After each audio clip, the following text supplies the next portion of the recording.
reliability, innovation to deliver the energy expansion, state energy priorities, integrating clean power into the grid. These were just some of the topics covered at our third annual Competitive Power Summit, which took place last month on March 26th. Thanks to all of you who made it, it was a fantastic opportunity to see so many people passionate about the critical issues facing our power grid, and we enjoyed the opportunity to bring together experts and leaders in the energy space to share their insights. If you didn't make it on March 26th, or just want to relive the day's discussions, we've got a series of special episodes for you featuring audio from the 4 fireside chats that took place throughout the day.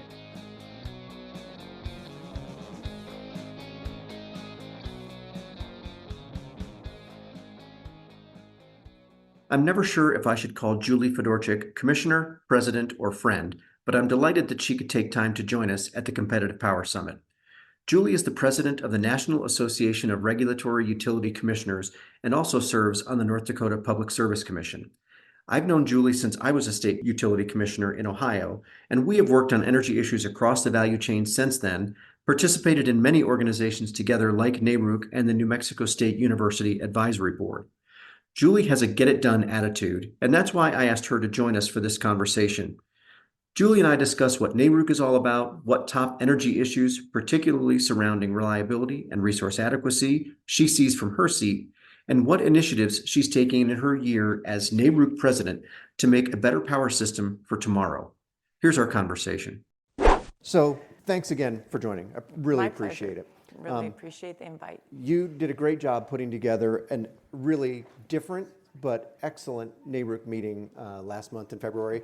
So you put reliability and resource adequacy front and center. And I know we've talked about this a lot, but for those that haven't heard you talk about it, why do you think that's so important, and why is it one of the focuses that you put together for your year as a leader as NARUC's president? Sure, thank you. Sure. And first of all, thank you for the invitation to be here. Really appreciate it. One of the things I definitely appreciate now as NARUC president is the collaboration with different organizations. Was at INGA this in January, was down in Galveston with NGSA last month, a few weeks ago, I can't remember exactly, and now here with you guys. And I hope that continues beyond, even if the next NARUC commissioner, Tricia Prymer will probably be similar in theme, but just even despite what the themes and focuses are, I think we need to continue our conversations because we're all so integrated. Agreed. So why did I pick reliability and really affordability? So I've been on the commission in my state for 12 years, and throughout that entire time span, and North Dakota is an all-of-the-above state. We don't just say it, we do it. We have several coal generating facilities still. We have a very large oil and gas industry, and we have a significant amount of wind development in our state. We don't have nuclear yet. We're working on that. And so I come to this world with that attitude that all of these resources are valid, they all can work, and we need to be fair and approach them all at the same time and together. I saw early on in my time, the change in the approach to this, the generation mix and the aggressive kind of decarbonization push. And I'm our state's liaison to MISO, so I've been in the markets for 8 straight years seeing the declining capacity, and it just doesn't work. I mean, that's just the bottom line. Right. And I'm passionate about consumers because in North Dakota we are elected, and so I'm very in touch with the people who are getting the services from the utilities that I regulate.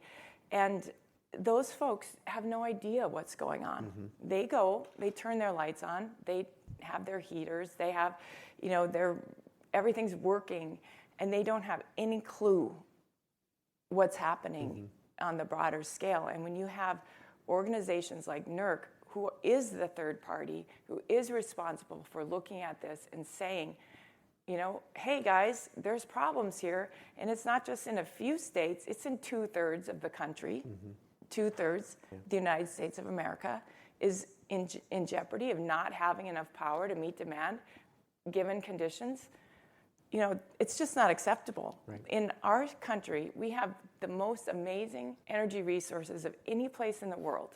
And the idea that we would run short for our citizens who are counting on this, it's just ridiculous. We're committing energy suicide, and we can't do that. We just have to, and it isn't a matter of like, we can't do this at all, or, it's like you're anti-decarbonization, or you're avoiding the climate crisis. It's none of that. It's all about pace. So you've opened a lot of topics of conversation. So I told you she was a workhorse.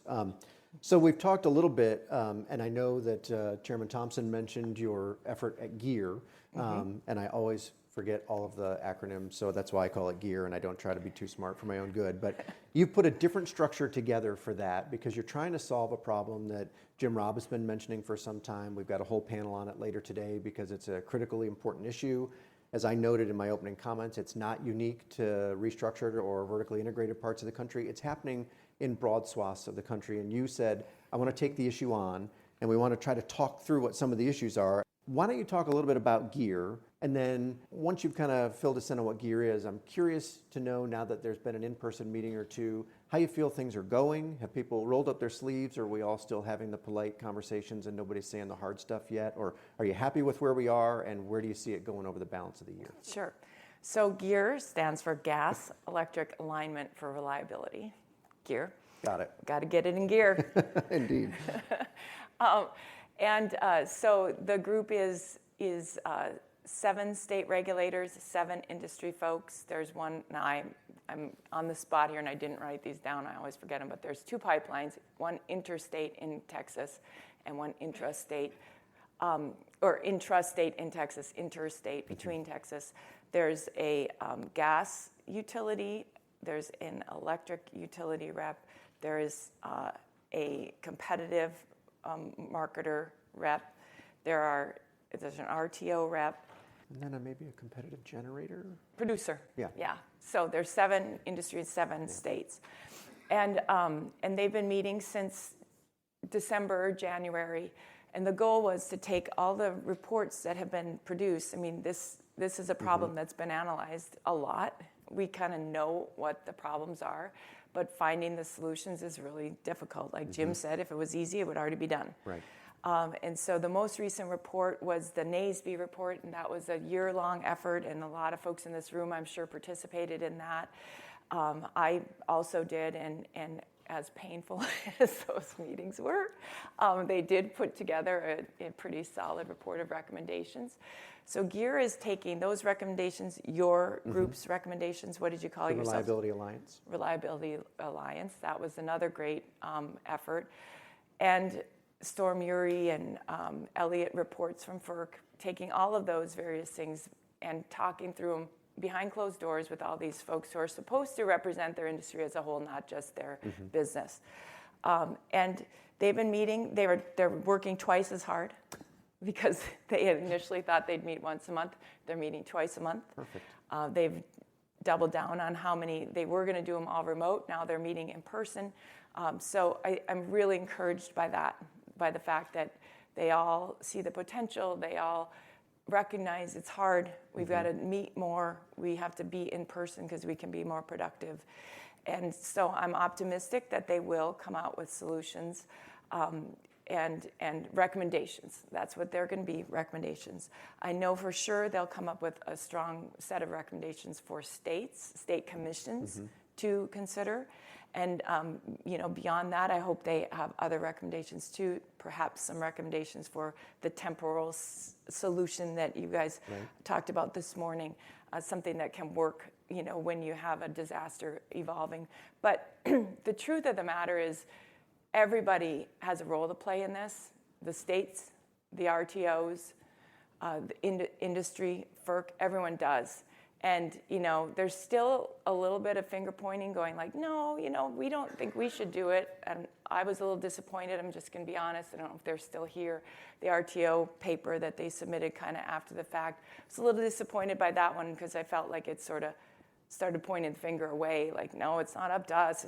And it most certainly is partly an RTO issue. I think there's a number of things that the RTOs can and must do, and we can talk about that later. But it isn't just the RTOs either. It's the states, it's FERC, it's industry, it's the utilities. Everyone has to give on this. in order to make this all work. And so hopefully those are the things they'll come up with. Great. So you've kind of led me right into the next piece, so I'll let you put a bow on this gear before we move on to another subject. But what's your best case scenario? What are the takeaways? Is it just a report, because you and I both know reports end up on shelves and collect dust and aren't particularly helpful? Or is it a meaningful set of action items that are then take this to your state and implement? And oh, by the way, industry, we've identified these half a dozen things, and this one falls in the competitive generator piece, and this is a pipeline issue. Kind of what, if you're drawing it up and have the best case outcome, what's that look like for you?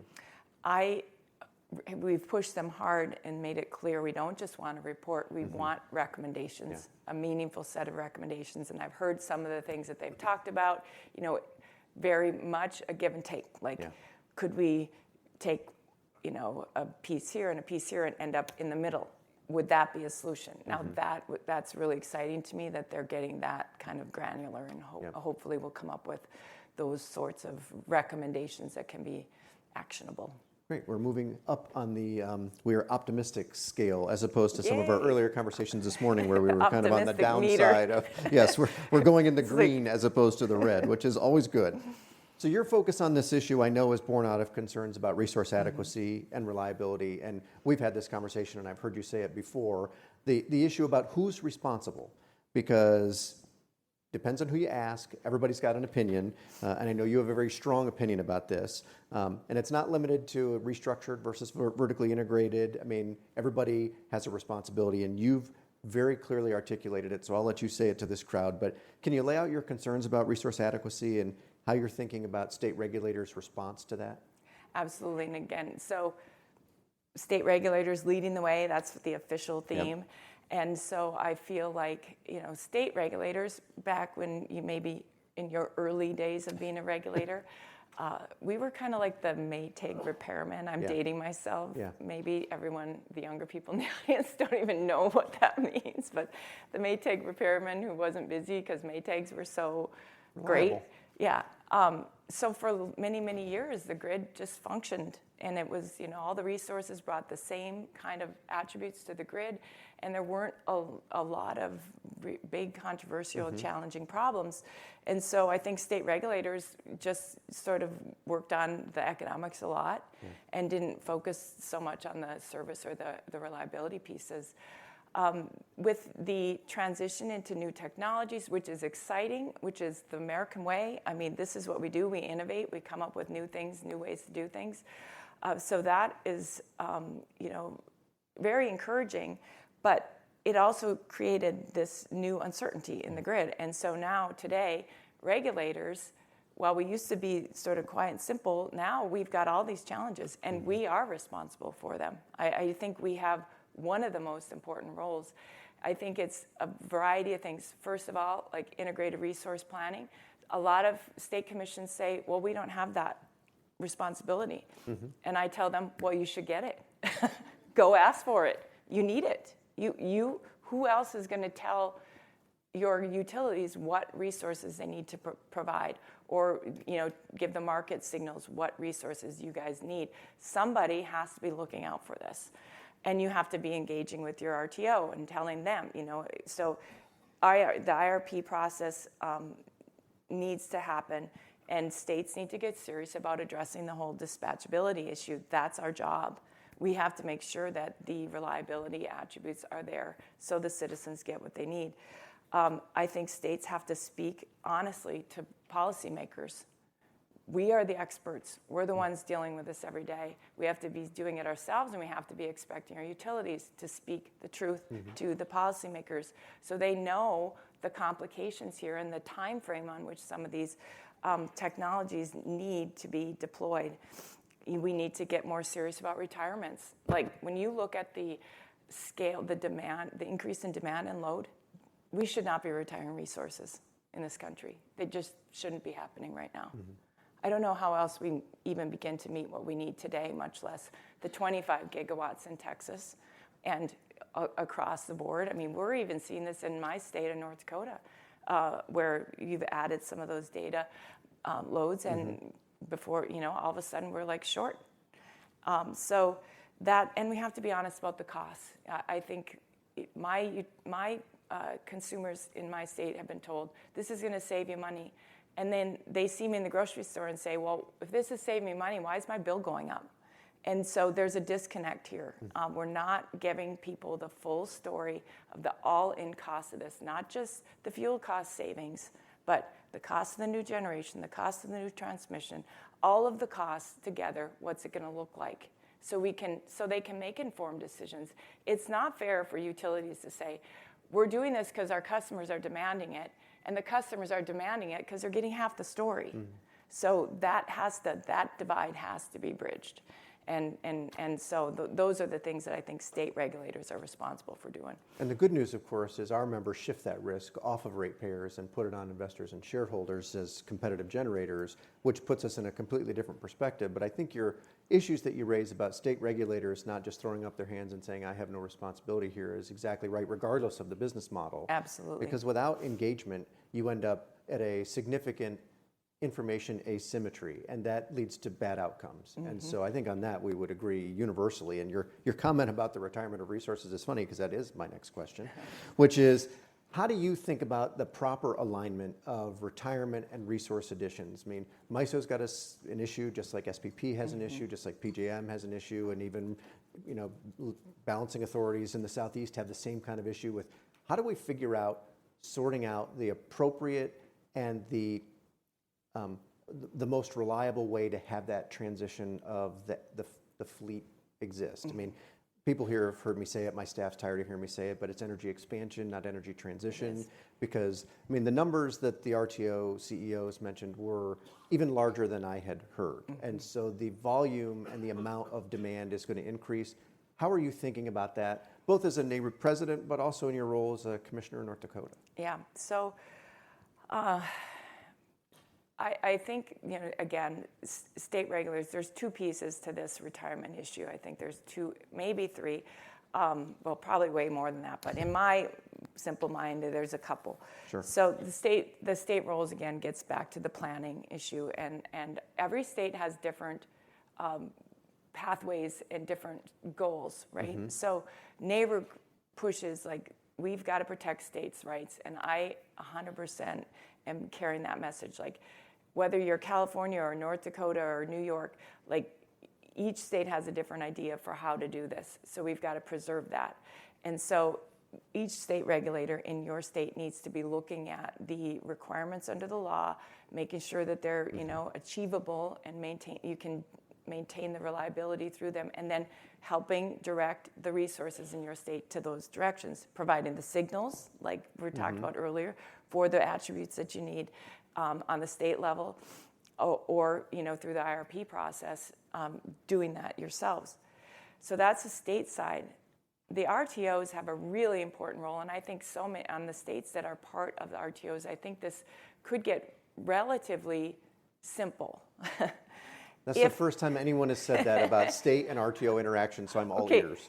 Simple and clear, maybe not easy, though, right? So what the RTOs care about is reliability. That's their job. So tell the states, tell your members, here's what you need. This is what our expectations are. And I think accreditation, which is happening across the board, is a huge, huge piece of this. So figuring out how to accredit resources for the attributes, the reliability attributes that they bring. And then, again, some might say, like, well, we need to value other things. Well, really, the RTO is in charge of reliability, so let's let them do that.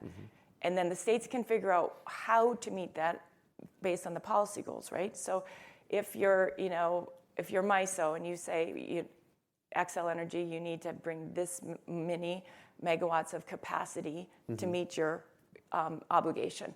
And that includes, like the 15% extra and all of that. And then Xcel Energy gets to figure out how they do that. And then MISO says, here's how we're going to credit. Your wind is going to get this much, your solar is going to get this much, your gas, depending on what kind of fuel security you have, might get this or might get that. All of those factors are considered in the accreditation appropriately. And then you can add up all the megawatts and have enough to cover the need. And everyone can decide if you want to have a carbon-free fully dispatchable, if you want to have 100% carbon-free fleet, then you can figure out we need this many batteries, this much wind, this much solar, to add it all up, nuclear, to get there. And you can decide the mix.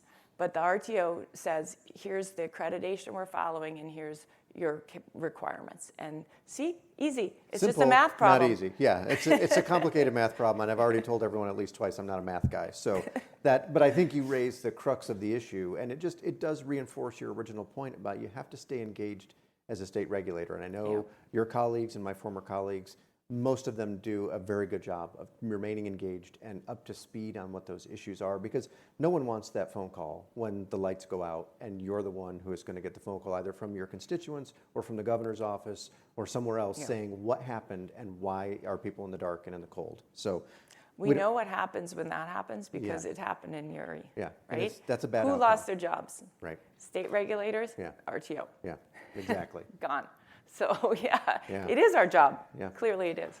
So you've raised a litany of issues that you're trying to work on that are critically important. If I asked you to boil that down to 3 things that you think are the core of reliability and resource adequacy, what would you say those are?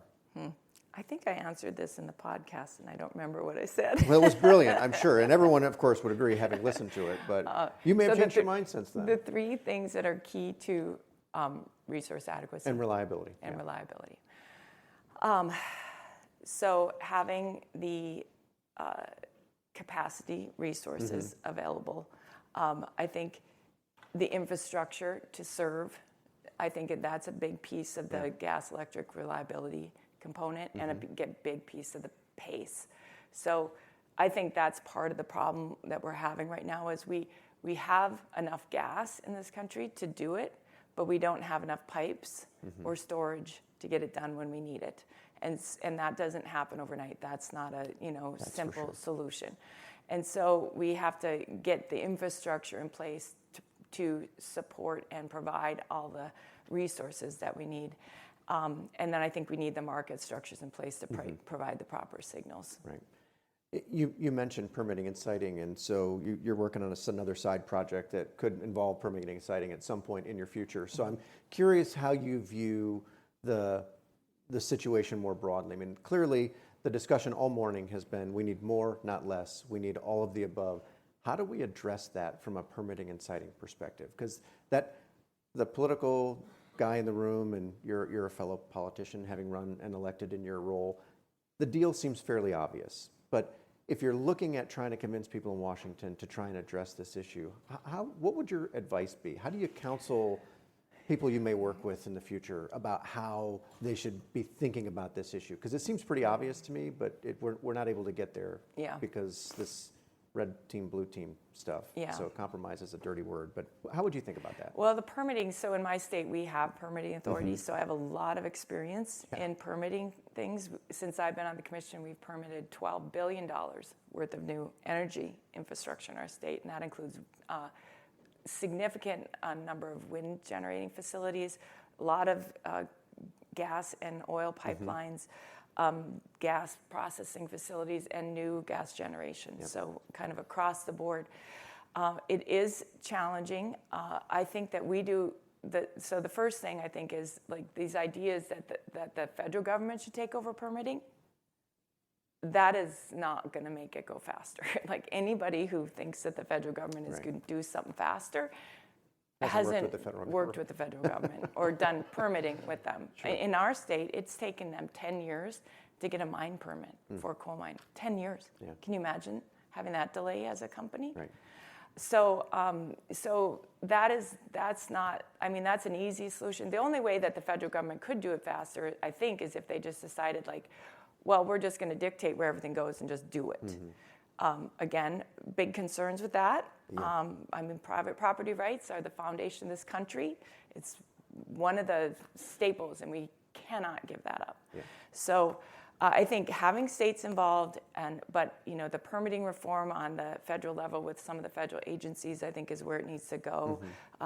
For starters, you have to, and maybe provide some judicial reform so that the lawsuits can't go on indefinitely. Have some timelines on that, and then it should apply to everything.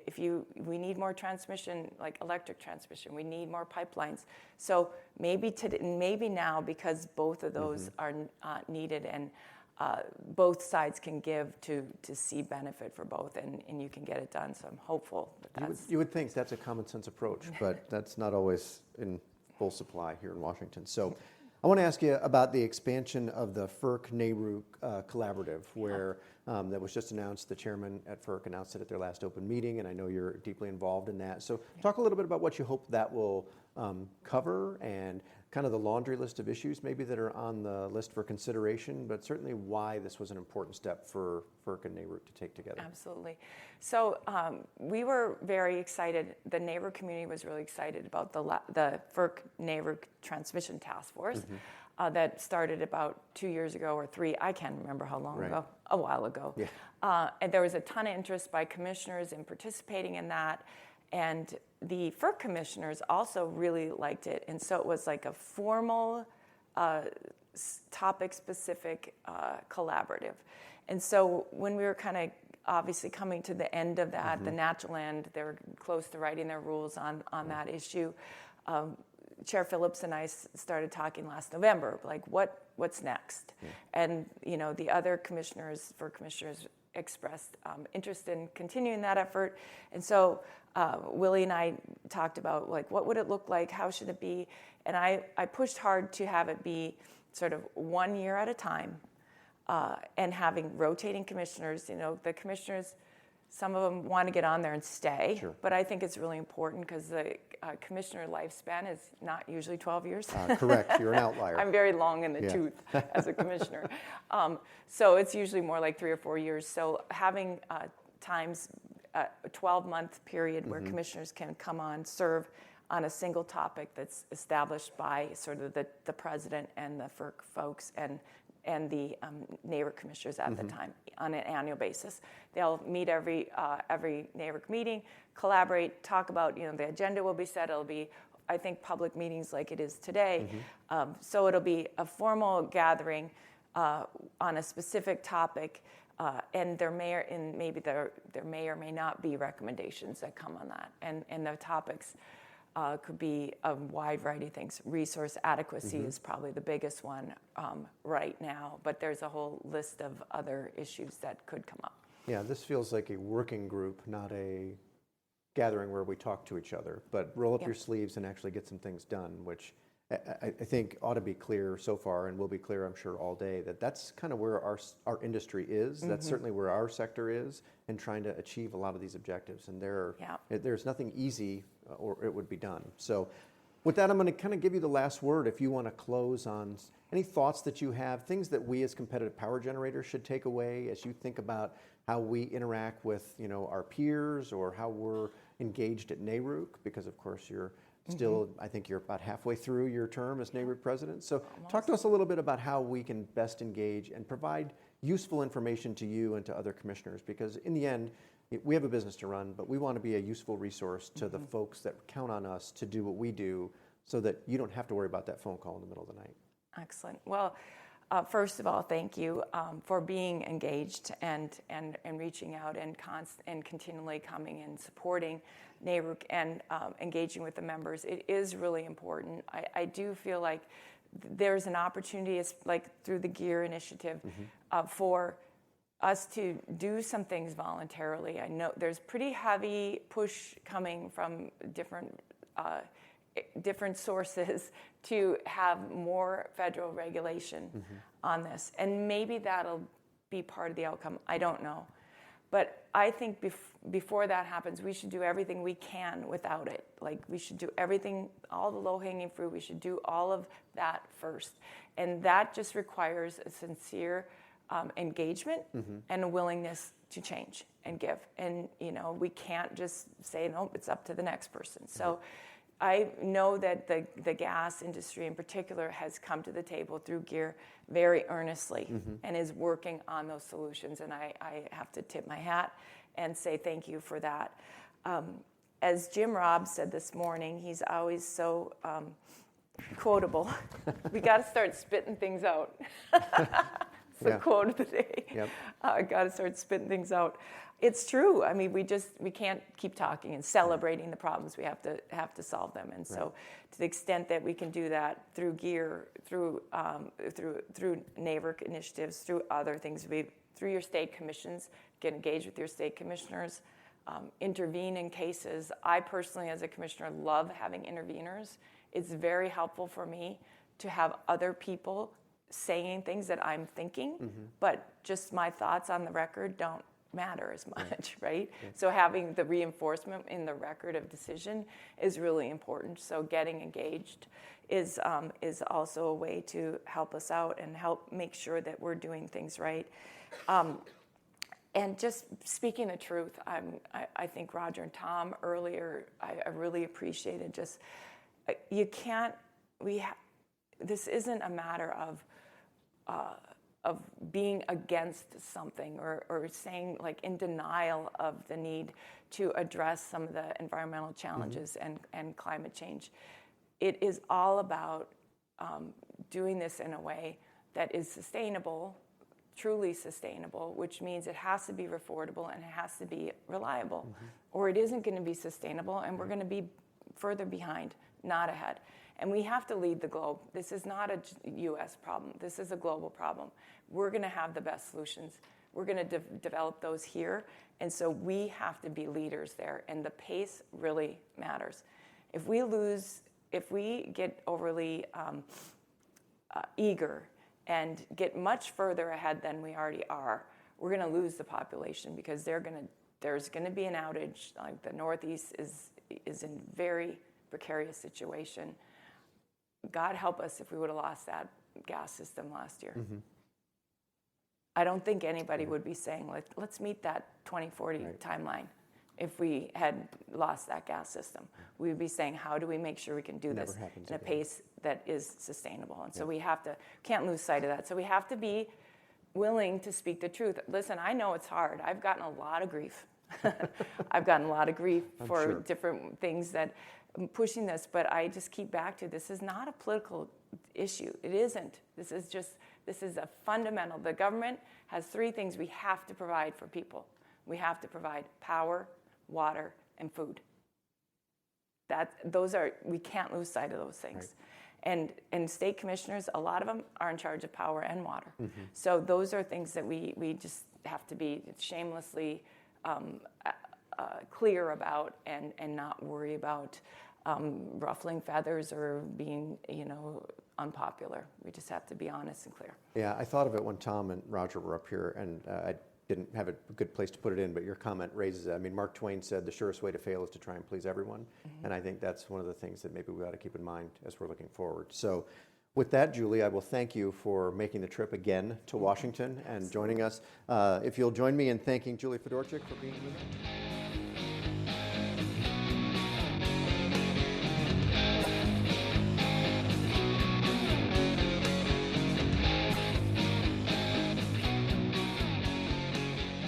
If you like this episode, we've got 3 more just like it.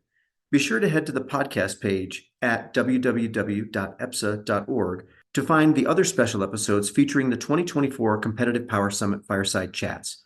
Plus, get more content including video and other updates from the event. As always, subscribe to this podcast for more in-depth interviews with leading voices in energy today. Thanks for listening to Energy Solutions. If you like this episode, please share it on social media with your coworkers, friends, and family. You can also connect with us on X at EPSA News, on LinkedIn, and on Threads at Electric Power Supply. And subscribe, follow, leave a rating, comment on Spotify, Apple Podcasts, Pandora, Google, or wherever you listen to podcasts.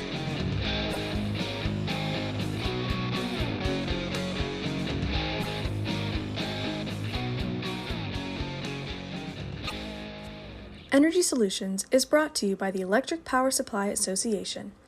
EPSA represents America's competitive power suppliers which bring about 150,000 megawatts of power generation resources to customers throughout the United States. Discover the power of competition at www.epsa.org.